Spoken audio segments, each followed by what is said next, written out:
Good morning. I am Kenneth Jones, President, Amita St. Francis Hospital, and welcome to our annual presentation honoring the life and legacy of Dr. Martin Luther King, Jr. Since 1901, St. Francis Hospital has served the Evanston-Rogers Park community. Our mission, to extend the healing ministry of Jesus, is more relevant in the year 2020. Access to care, our patient's environment, socioeconomic condition, race, and neighborhood has everything to do with their outcomes, quality of life, and life expectancy. As we honor the life and legacy of Dr. Martin Luther King, Jr., our presentation will focus on healthcare equity, mind, body, and spirit. Through song and word, you are in for a treat. On behalf of the leadership at Amita Health St. Francis, our associates, physicians, and community members, welcome to today's event. Welcome to our patients, welcome to our elected officials, and those who are watching through our live streaming on YouTube. Our planning committee, show yourself by waving your hand. Planning committee, thank you for your help. Hope that you find today's presentation inspiring and relevant to the times in which we live. Welcome.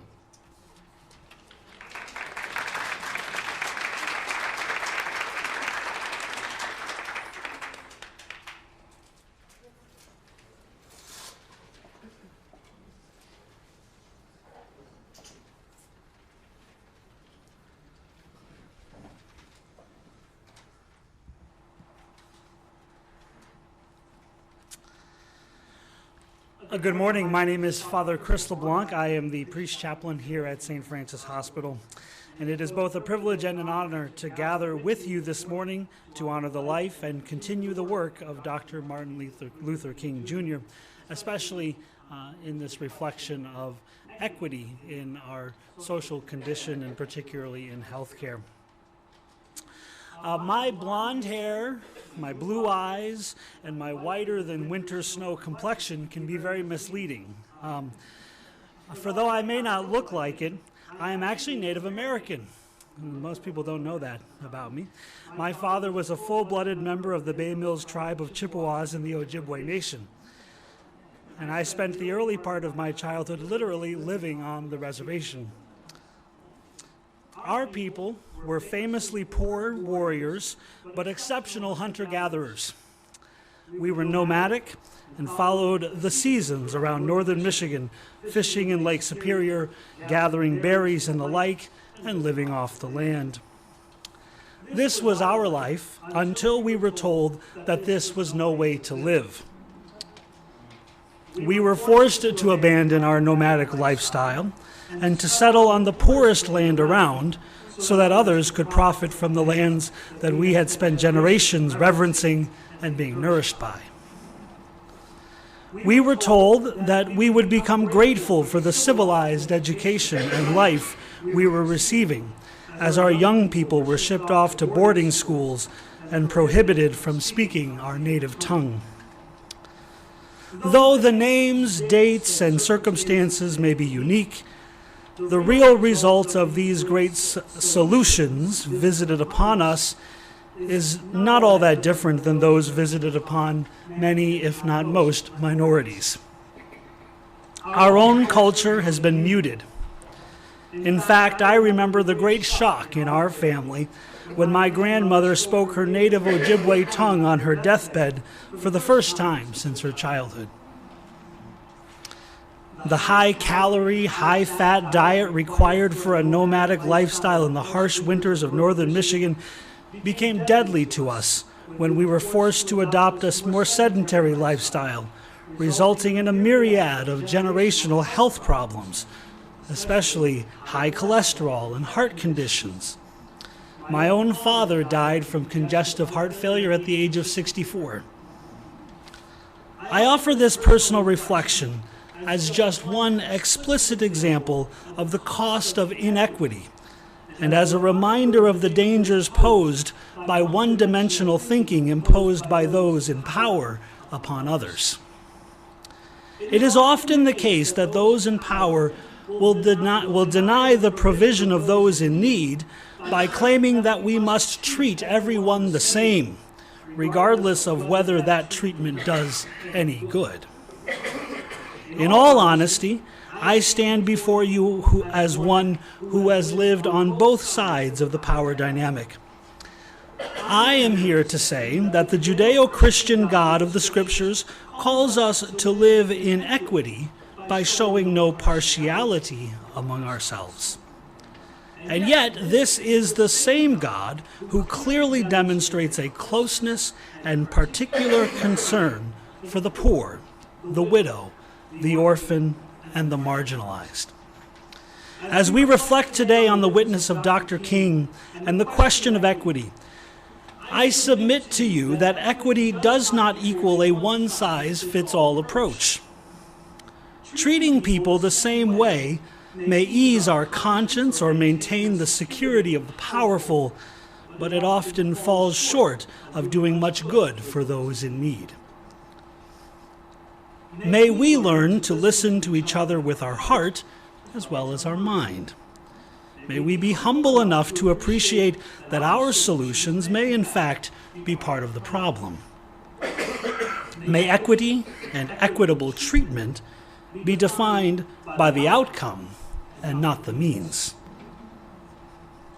In closing, I would like to offer the prayer of St. Francis, a prayer that has meant so much to so many, a prayer with great wisdom, which reflects the heart of the Franciscan sisters who founded this hospital more than a century ago. And so we pray. Lord, make me an instrument of your peace. Where there is hatred, let me sow love. Where there is injury, pardon.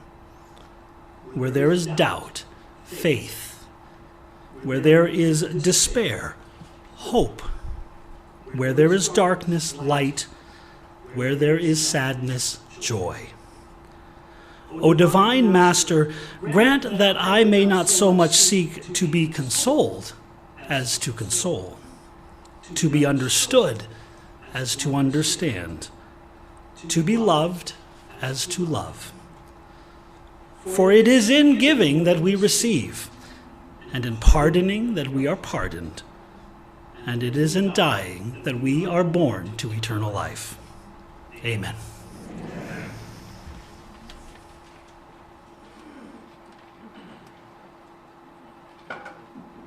And I know that justice is indivisible. Injustice anywhere is a threat to...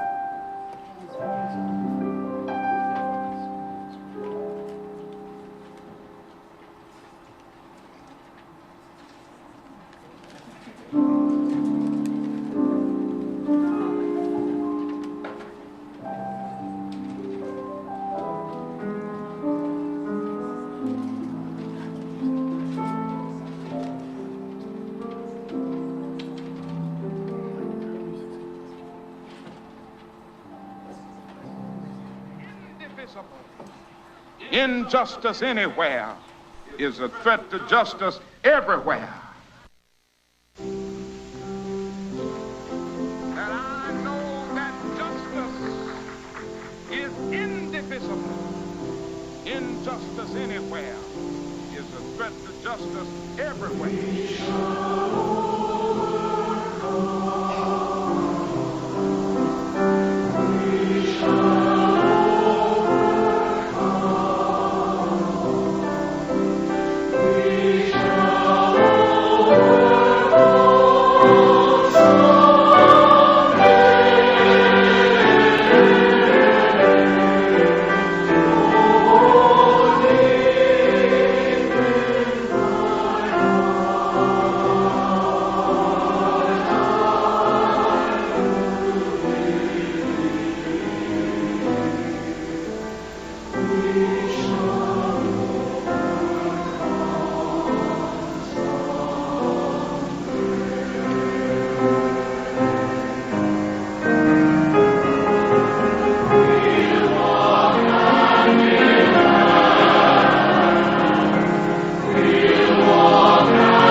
what will happen now.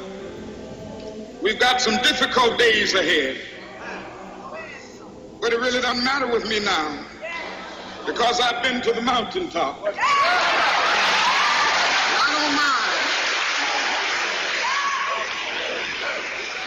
Like anybody, I would like to live a long life. Longevity has its place.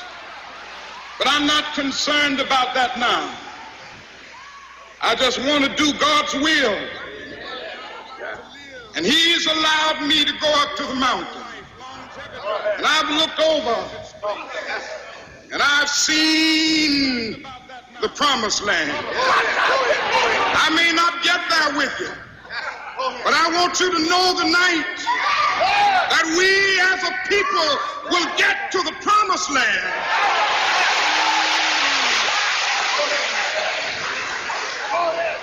So I'm happy tonight. I'm not worried about anything. I'm not fearing any man. Mine eyes have seen the glory of the coming of the Lord.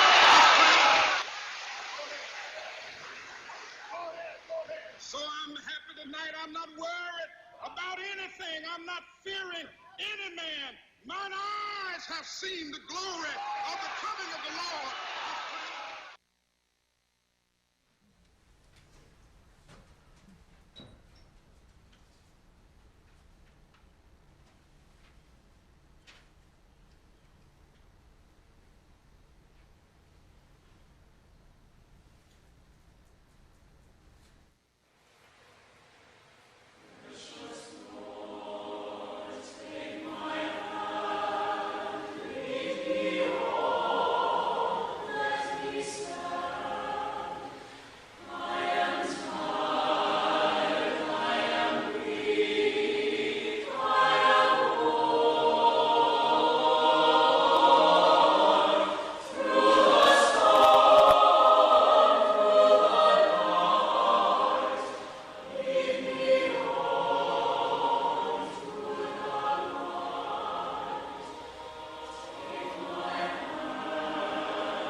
was a very powerful video.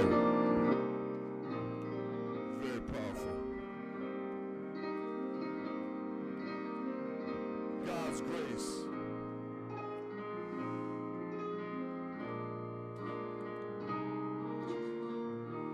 How did I make it all these years? How did I make it this far? Through the valleys and over the hills. I knew it had to be God. How did I make it through the storms? How did I make it through the rain? If you wanna know just how I got here, it's so easy to explain. It was God's grace. It was God's grace. It was God's grace. It was God's grace. Yes, I made it this far. By the grace of God. It was God's grace. It was God's grace. It was God's grace. It's amazing grace. Yes, I made it this far. Yes, by the grace of God. Lord, I thank you for how you brought me. How you brought me through the nights. Lord, you kept me, and you never left me. You stood by my side.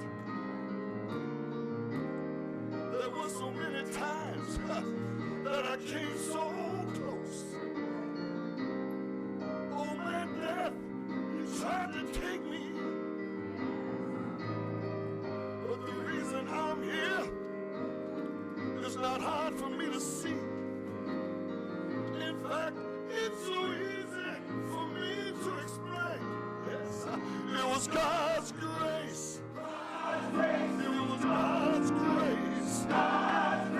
It was God's grace. And it's amazing grace. Yes, I made it this far.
amazing grace.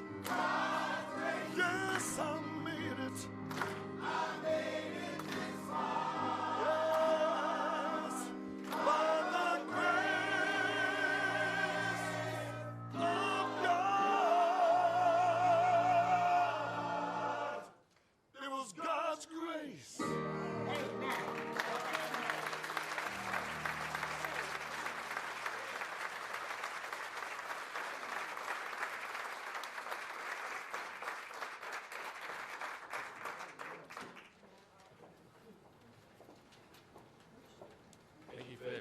inspirational message. It's a very tough act to follow. I'm proud to announce our speaker today and to introduce our speaker, Reverend Michael Neighbors. Reverend Neighbors is the senior pastor of the historic Second Baptist Church in Evanston, Illinois, where my family are actually members. The 137-year-old church is one of the oldest African-American congregations on the North Shore. Since arriving at Second Baptist, Dr. Neighbors has sought to lead the church in historical role as a trumpeter for Christ and as a social justice advocate in the Evanston, Metro Chicago area. Dr. Neighbors teaches homiletics and public theology at Garrett Evangelical Theological Seminary in Evanston. He served as director of the Master of Divinity and Student Life programs at Ecumenical Theological Seminary in Detroit, where he was professor of homiletics and African American religious history. He has taught at Ashland Theological Seminary, Calvin Theological Seminary, and Mary Grove College. Dr. Neighbors earned an undergraduate degree in English and creative writing at Western Michigan University in Kalamazoo, Michigan, the Master of Divinity and Master of Theology degrees at Princeton Theological Seminary in Princeton, New Jersey, and a Doctor of Ministry degree at a Samuel DeWitt Proctor Fellow at United Theological Seminary in Dayton, Ohio. He was a visiting fellow in the Sustaining Pastoral Excellence Lilly Foundation Program, as well as a fellow in the Pastoral Theologian Lilly Endowment Program. Dr. Neighbors has received over 100 community church ministry awards for leadership and service in New Jersey, Michigan, and Illinois. Before leaving Princeton, New Jersey, the mayor and city council commemorated his leadership by naming October 12th Reverend Dr. Neighbors Day. He is currently president of the Evanston North Shore branch of the NAACP and has served as president of Princeton and Trenton, New Jersey branches of the NAACP. A speaker, preacher, and lecturer, he has been invited to address universities, seminaries, high schools, community organizations, churches, religious conventions, and symposiums throughout the United States. Without further ado, I want to welcome Dr. Michael C.R. Neighbors.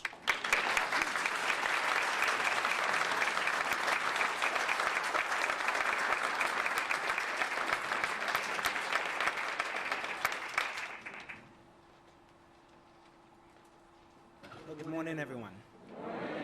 I certainly want to thank Kenneth for that amazing introduction.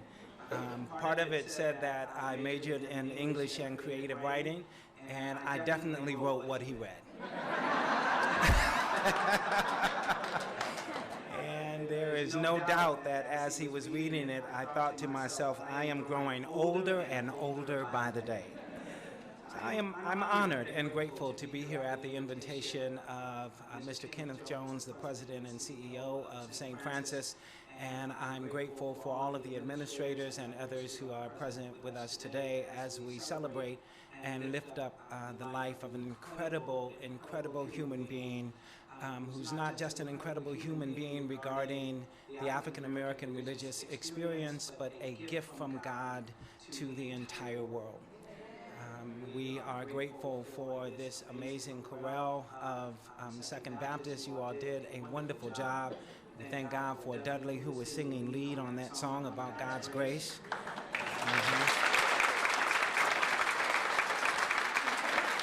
I want you to know I'm one of those Baptist preachers. I did not get all of the gifts, that Baptist preachers have.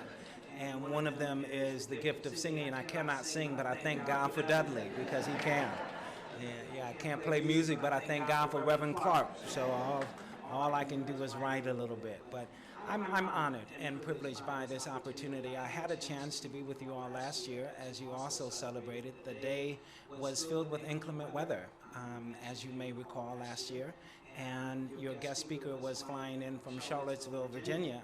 And I remember coming in a little early. I lived just around the block, and Kenneth was a little bit worried about whether or not the guest speaker would arrive. And so he said, Reverend Neighbors, I wonder if you have something in your pocket. because we need you on standby.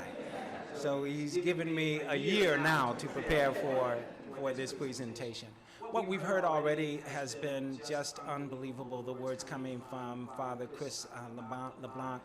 We appreciate his story and the richness of his willingness to be able to share that amazing heritage that is a part of the microcosm of the United States of America. We're also grateful for the incredible PowerPoint presentation that was put together describing Dr. King and also the African American experience in the United States. What I was asked to do was to share just a little bit about Dr. King and his life as it relates to equity, mind, body, and soul. And I would like to do that in the form of a PowerPoint presentation as well. But I'd like to do it in the form of just sharing a couple of different stories. I'd like to share a personal story that relates to the King family, and then we'll get into the slide presentation. So I was 18 years old, and the Reverend Martin Luther King Sr. was invited to be a guest speaker at my university. I was a freshman, Western Michigan University. We had an opportunity to be a part of a small delegation that went to the airport to pick up Reverend Martin Luther King Sr. and to escort him to his hotel. And there were 4 of us, and I was a freshman and the other 3 were seniors. It was quite a moment. It was just amazing. It was beyond my purview of understanding, but we were in that car and he was asking us all sorts of questions. We got to the hotel in downtown Kalamazoo, and when we were about to drop him off, he said, what time is the program tonight? We told him it's about 6. It was about 12 o'clock in the afternoon. He said, well, you're not going to leave me here for 6 hours. I don't know anybody in Kalamazoo. You're going to come to my room and we're going to talk. And we had a chance to talk with Martin Luther King Sr. for about the next 4.5 hours. It was an incredible moment and experience. He asked all of us our names, and of course I told him my name, and he said, you have a really wonderful name, Michael. Did you know my son's name was Michael? And I wanted to say, well, he had a good name too, but I couldn't say that. I could not say that to save my life. But I learned about a couple of different things that have carried with me now over these past nearly 40 years. And what I learned was the incredible dignity of a man who was the father of this iconic figure that the world has known for so many years. A father who lost his son, a husband who lost his wife. His wife was playing the organ one Sunday morning when another crazed and demented individual came in and shot her down and killed her. And there he was, talking to us, affable, kind, filled with laughter, filled with wisdom, and his speech that night was just absolutely mind-boggling.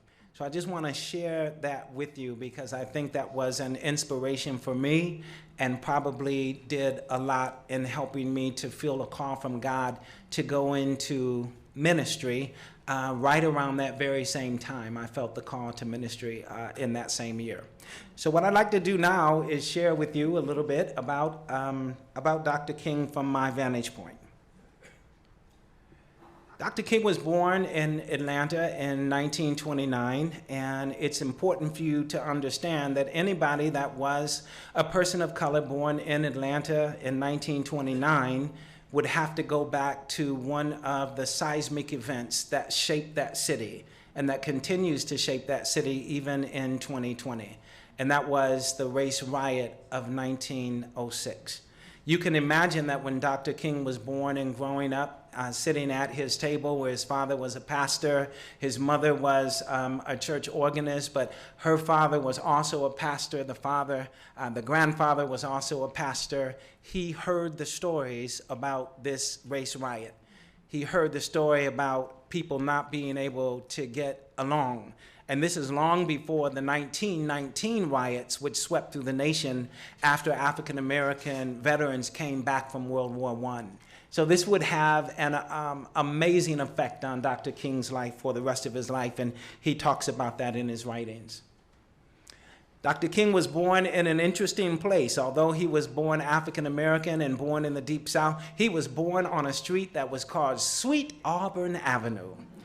And Sweet Auburn Avenue was a part of Atlanta that ran through the African American neighborhood, but it was also a part of the African American neighborhood where the wealthiest African Americans lived. So he lived on the same street as the church that his father pastored, Ebenezer, and right down the street was another church called Wheat Avenue Baptist Church, and it was on Wheat Avenue and Auburn Avenue. So everybody talks about Ebenezer being the seismic church of its day, being the great church with an incredible outreach that became national and international. But little do people know that just down the street, Wheat Street Baptist Church was probably 20 times as large as Ebenezer. While he was at Ebenezer growing up, at Wheat Street, there was William Holmes Borders, who was the pastor who had 10,000 members in the 1930s and 1940s. William Holmes Borders also has an Evanston connection. He was the pastor of Second Baptist Church from 1930 to 1936. As he matriculated at Garrett Evangelical Theological Seminary. So it's nice to be able to just imagine, right? You have all of these pioneers. So where do we go from here? This is Dr. King's last address before his death. It was the last address to the Southern Christian Leadership Conference. So we're going to frame these last few minutes around this question, where do we go from here? And within that context, we want you to be aware of mind, body, and soul. Understanding Dr. King requires insights into primary influences in his life. And the primary influences, most people agree, would be family, church and community, and education. Now, each orbit of Dr. King's influence claims that they had the most influence. And so wherever you are, if you go to any of his institutions of higher education, they will say, we are the ones that put the stamp of greatness on Dr. King. If you go to Ebenezer Baptist Church in Atlanta, they will say, we are the ones who put the stamp of excellence upon him. And of course, his own family has been saying that before and since then. Of course, you all know that as we look in hindsight with 2020 insight, we know that it was a compilation of all of these amazing gifts that God gave a young Martin Luther King Jr. that helped him to become who he was. Keep in mind that one person cannot make or break your destiny. One institution cannot make or break your destiny. If one door closes, then God opens up not only another door, but 10 windows besides. And that happened with Dr. King. King's childhood family, his family, and his fatherless family. If you look at the large picture on the left, that's Dr. King. It would be his mother on the left, his grandmother on the right, and his siblings. Okay? And then the picture to the top right would be Dr. King and his young family. His youngest daughter wasn't yet born, Bernice. Bernice is a minister these days. And of course, here on the bottom would be his children after he was assassinated. Family means everything. And when you think about mind, body, and soul, you have to think about all of the lessons that I learned in the household and by the family begins that understanding of how important it is to expand your mind, to take care of your body, and at the same time to feed your soul. So the family would be responsible for those initial lessons for him. So he was a smart young man. He graduated from high school at the age of 15, and at 19, he graduated from Morehouse College. He was licensed to the ministry also while he was in college, and he was accepted at Crozier Theological Seminary in Chester, Pennsylvania, which is right outside of Philadelphia. A couple of things that's important for you to know about Morehouse College, and that is he was under the tutelage of Dr. Benjamin Elijah Mays, who was president of Morehouse College for many years. And one of the things that Dr. Mays said to every graduating class, he wanted them to sense the urgency of the times. And so when he conferred their degrees, he would always conclude his words with, I only have a minute, only 60 seconds in it, forced upon me, didn't use it. I must suffer if I lose it, give account if I abuse it. Only a tiny little minute, but eternity is in it. So what inspiration that would be for every graduating class, and there's no doubt that Dr. King received that. So he was also influenced by Howard Thurman, and Howard Thurman would go on to become one of the great religious mystics in the United States out of the Christian tradition. Howard Thurman taught at Morehouse when Dr. King was matriculating there, but he went on to do great things. Howard Thurman became one of the first co-pastor of a church that was intentionally founded to be an interracial church. It was the Church of All Nations in San Francisco, and it was begun in 1946. So he was greatly influenced by great minds. He would go on to Crozier Theological Seminary and graduated near Philadelphia. And I was going through some things this morning. I looked online and I saw where a young man who is matriculating at Emory, at a seminary in Emory right now in Atlanta.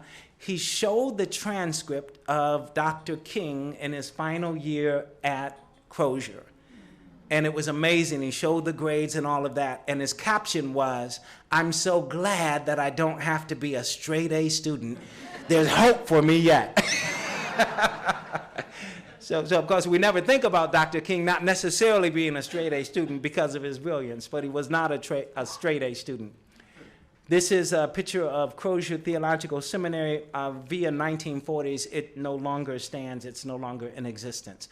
He would go on to attend Boston University School of Theology. He would earn his PhD at the age of 26. When he graduated, before his graduation, he was actually called to pastor his first church. So you all know folks who work on PhDs, once their work is done, they can go just about anywhere in the country to work on their dissertation. So he was able to do that. When he did graduate, he was offered all sorts of opportunities. He was offered at least a half a dozen professorships at different universities around the United States. Most of them were white universities. He was also offered a full professorship at his alma mater, but he did not go there. He was also offered an opportunity to pastor many of the prominent churches in the North, African American churches, but he didn't accept those either. Dr. King says that the moral arc of the universe is long, but it bends towards justice. Instead of accepting these positions, what he decided to do was he decided to accept the pastorate of the Dexter Avenue Baptist Church in Montgomery, Alabama. It's an interesting story, and I have to tell it to you. The folks that called Dr. King, when they went through the interview process, they said, well, the pastor before us was quite a radical. And he was just doing a little bit too much. As a matter of fact, on one Sunday on the marquee, he actually wrote, "It's okay to kill Negroes in Montgomery, Alabama." And the church was right across from the courthouse of Montgomery. This is in the 1940s. And so Dr. King was like, oh, that's very interesting. That's fine. That's fine. That's very interesting. That former pastor was Vernon Johns, who was absolutely one of the phenomenal radical pastors of the day. Little did Dexter Avenue know, in calling Dr. King, that that radical wouldn't even begin to describe what was going to happen next. So we know that he accepted the opportunity to become the head of the Montgomery bus boycott only when he was invited to do so by a fellow, a layperson named E.D. Nixon. E.D. Nixon had this idea that it was time to protest against the way blacks were being treated in Montgomery, and it began with the transportation system. So they got together, a group of people. Rosa Parks decided one day that she wasn't going to get up from her seat. She was arrested, and they went to Martin Luther King Jr. at the age of 26 and asked him if he would lead this protest, and he decided to do so. He accepted that. He became an instant national and international figure. His home was bombed, and it was around this time that he knew he would not live a long life. I want to read to you just a little bit. This is regarding mental health. Dr. King described a telephone thread on his life and how it was a transforming moment. It seemed that all of my fears had come down on me at once. I reached the saturation point. In this state of exhaustion, when my courage was almost gone, I determined to take my problems to God. My head in my hands, I bowed over the kitchen table and prayed aloud. The words I spoke to God that midnight are still vivid in my memory. I am here taking a stand for what I believe is right, but now I am afraid. The people are looking to me for leadership, and if I stand before them without strength and courage, they too will falter. I am at the end of my power. I have nothing less and nothing left. I've come to the point where I can't face it any longer. And he continues, at that moment, I experienced the presence of God as I had never experienced him before. I could hear his quiet assurance of an inner voice saying, stand up for righteousness and truth, and I will be with you always. He was 26 years old when this happened. Mental stress is very, very real.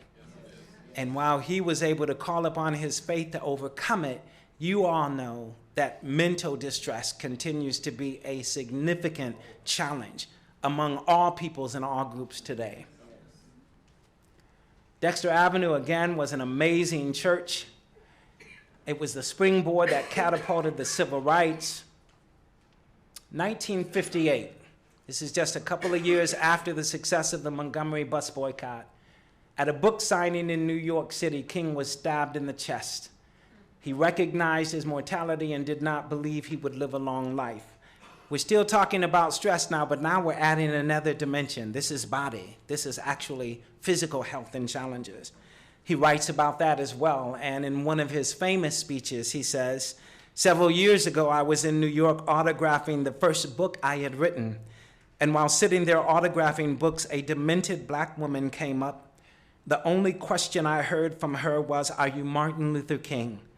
And I was looking down writing, and I said, yes. The next minute, I felt something beating on my chest. Before I knew it, I had been stabbed by this demented woman. I was rushed to the Harlem hospital. It was a dark Saturday afternoon, and the blade had gone through. The x-ray revealed that the tip of the blade was resting on the edge of my aorta, the main artery. Once that's punctured, you drown in your own blood. That's the end of you. It came out in the New York Times the next day that if I had sneezed, I would have died.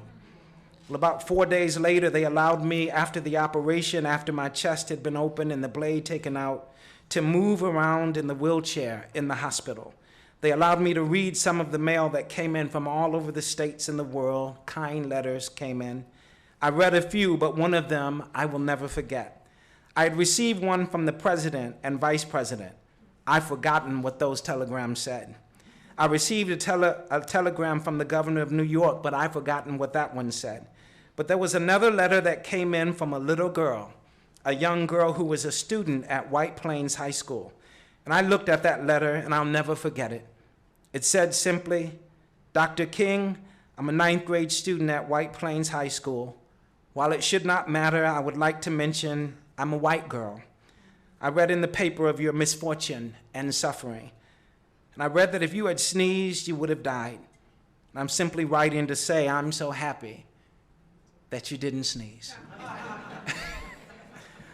Dr. King would go on to finish his speech by using this refrain, I want you to know tonight, I'm also happy that I didn't sneeze. For if I had sneezed, I would not have been there that day on August 28th in 1963 to tell a nation I have a dream that one day, my. If I had sneezed, I would not have been in Oslo, Norway in 1964 to receive the Peace Prize. If I had sneezed, I would not have been beside Lyndon Baines Johnson in 1965 when he signed the Civil Rights Bill. If I had sneezed. The next time you sneeze, remember, God might be up to something in your life as well. We're going to come to a close now. I talked about I have a dream, wonderful speech we're aware of already. The acceptance speech for the Nobel Peace Prize was absolutely riveting. We don't hear that much, but you can find it on YouTube. From 1965 until his death in 1968, Dr. King's message expanded to include the Poor People's Campaign. And that's what I want to end on. I want to end on the fact that while we celebrate every year the life and the career and the incredible legacy left by Dr. King, What we really need to do is we need to take that legacy and make a determination about how we can make it happen and be real, not in the world, not in the nation, but as it happens right here in the city of Evanston. And I want to say that I'm very grateful for St. Francis, because not only Second Baptist, but a few other houses of worship have entered a partnership with St. Francis where we are working on creating opportunities for equity in the area of healthcare. We are addressing healthcare disparities in a number of different areas that includes mind, body, and soul. We are working on trying to help our people in this community to become better educated about the need to take care of themselves. That includes mental health as well as physical health. We're creating diabetes workshops. We have workshops on breast cancer. We have workshops on every single area that you can imagine. And while that may not seem like the most exciting thing in the world, let me tell you what it is. It's taking Dr. King's dream and it's putting sneakers on it and making it come to life, so that as we walk through this community, all of the disparity that has existed in the history of our United States of America will find itself growing closer and closer until we are no longer us and them, but we are now we the people of Evanston. Thank you, St. Francis, for making that happen. God bless you.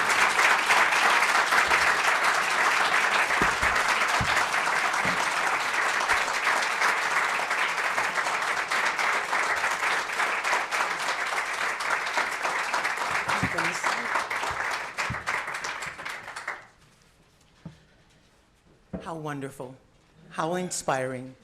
First of all, thank you for taking us through a more intimate journey and to share some personal touches that you've had. Let me touch you. But it's really been delightful to take this even a little more intimate and a little personal. We're so proud of the presentation that we have, the historical perspective. And one of our dear nurses, again, I'm going to tout St. Francis, Magdalen Hospital, but we had some wonderful nurses, and one of our nurses produced this years ago, and we've kept adding on and added on and added on. You took that even deeper and even more touching for sure. I'd like to take this opportunity, Kenneth, and share with the group here, as well as to you. Our president, being on the planning committee, he sent us an email this morning, or was it yesterday? I think it was yesterday, but it was so endearing. And I'm going to share this. Kenneth, your permission? Thank you. He says, MLK Planning Committee, thank you all tremendously for your hard work in planning this year's MLK celebration. It is shaping up as an outstanding celebration. Yes, you did. As I wrote my introductory comments and spoke of our mission to extend the healing ministry of Jesus Christ, one word stood out: extend. Translation: to spread or stretch forth, to cause to move at full stride, to exert oneself to full capacity. You embody the word to its fullest. Our mission is stronger for the work you do, and I am forever grateful. Dr. Neighbors, you embody the word of our mission to the fullest. Our mission is stronger for your work you do, and we are forever thankful. Thank you. At this time, we'd like to do a small token of appreciation. Just to extend to you this.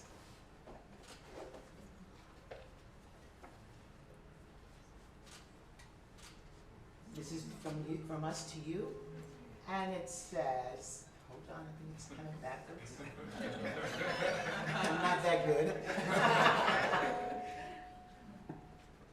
There we are. I'm going to hold it. You hold it. It says, Reverend Dr. Michael C.R. Neighbors, pastor, Second Baptist Church, for insightful tribute, Reverend Dr. Martin Luther King Jr., Day of Celebration, January 13th, 2020. Healthcare equity, mind, body, and spirit. Anita Health, St. Francis Hospital. We thank you, and we love you.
teach me thy will.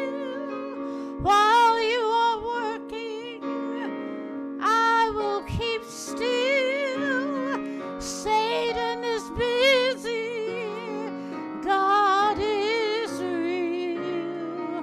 Order my steps in your word.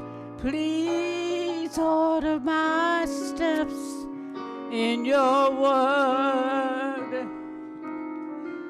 Write my tongue, let my words edify.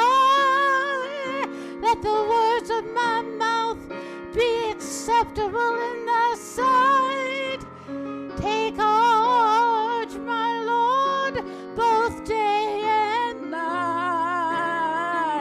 Order my steps in your word. Please order my steps in your word. I want to walk worthy. I want to walk worthy. I'm calling to your will. Please order my steps, Lord. I'll do your blessed will. The world is ever changing.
very hard for me to follow that. Thank you so much. I'm Rabbi Eileen Mellum, and I'm a staff chaplain here at St. Francis Hospital for over 24 years. And I want to just say, as we conclude this powerful and inspirational program, I want to note that it is coincidental that the official Martin Luther King Day holiday next Monday falls between two biblical portions in the Jewish Torah reading cycle that speak of the Exodus from Egypt, the journey of the ancient Hebrews from slavery to freedom, from oppression to human dignity. The great prophet and leader Moses pleaded on behalf of his people, "Let my people go. Let my people go so they can worship God in freedom in the promised land." The Exodus became the central motif of the civil rights movement. In the famous March in Selma, Martin Luther King Jr. walked side by side with religious leaders representing many faith groups. One in particular was Rabbi Abraham Joshua Heschel, a theologian and seminary professor who enjoyed a close friendship with King. They set the stage for fruitful Black Jewish dialogue. Heschel reflected that when they marched in Selma, it felt as if they were praying with their legs. Let us hold fast to what the civil rights movement represented: a wake-up call that bigotry and hatred must cease. We work toward that goal with both words and actions. Heschel said, "We be sure that every little deed counts and that every word has power." Dr. King urged us to reject despair, to recall that good, even if temporarily defeated, is stronger than evil. Compassionate God, divine guardian of the universe, bless us today as one, as we honor a prophet of our generation who taught us the true meaning of shalom, of peace, and how we need each other, who understood the deep meaning of the biblical story of Moses and Pharaoh, of Israel and Egypt, that by liberating Black Americans from their oppression, we model that liberation of all people in need of freedom and the right to live with dignity. As we soon join together in song, bless us today as we honor the Moses of our time, who still inspires us to overcome the ongoing bigotry that pervades our world. Alden Salovey, a modern liturgist from Evanston, who now lives in Israel, wrote, "Peace will come. Peace will come through the grace of God and the actions of humanity, compassion and kindness, forgiveness and love, patience and gratitude, justice and mercy, empathy and understanding, each act a yearning, each deed a longing for wholeness and tranquility in our world. You who makes peace in the highest heavens, guide our hearts and our hands in service to each other and your world. Bring peace to all the nations of the earth, all people everywhere."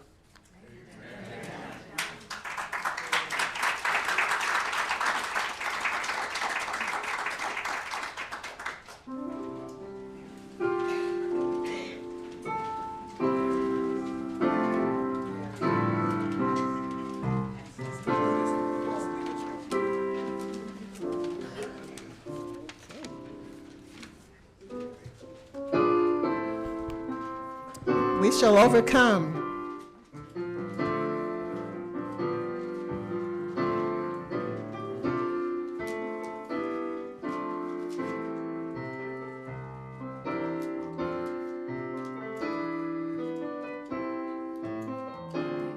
I'm going to start, but I'm assuming that we're all going to sing this, right?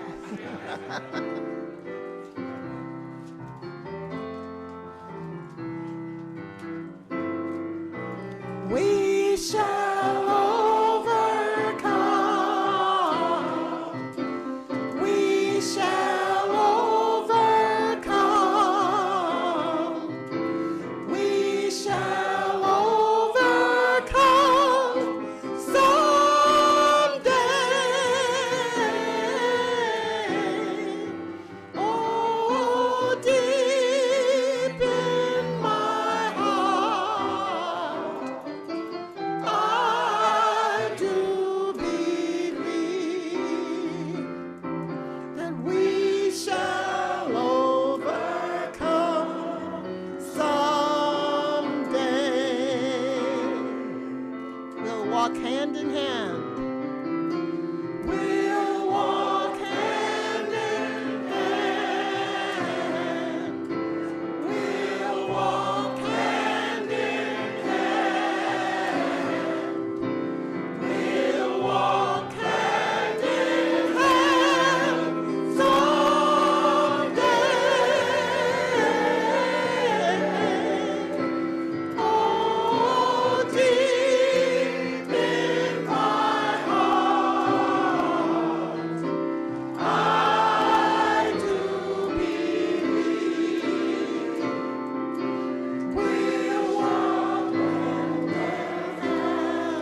shall live in peace. We shall live in peace. We shall live in peace. We shall live in peace someday.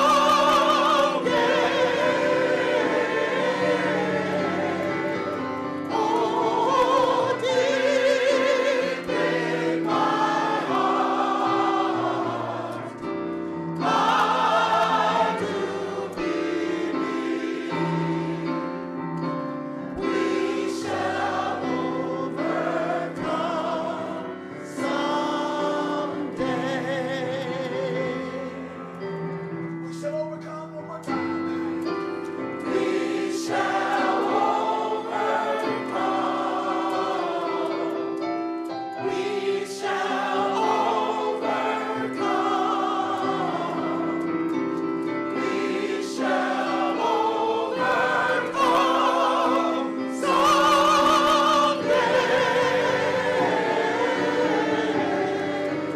Oh, deep in my heart, I do believe we shall overcome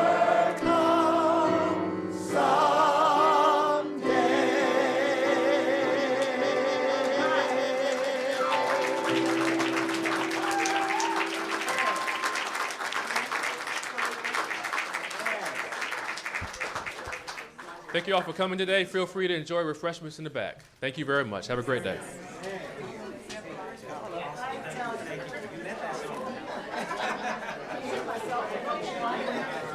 I get a picture of you with your award. And whoever else you want to be in there, like a picture with the award.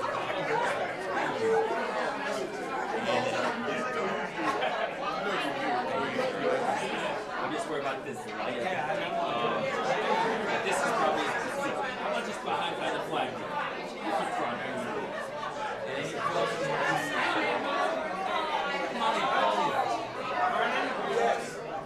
Get this picture with us. Thank you. We switch this over a little bit.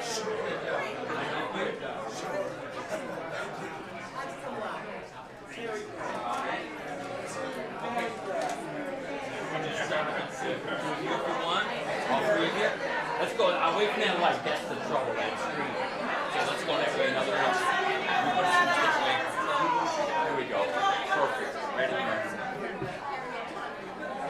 Good job. Why we still couple?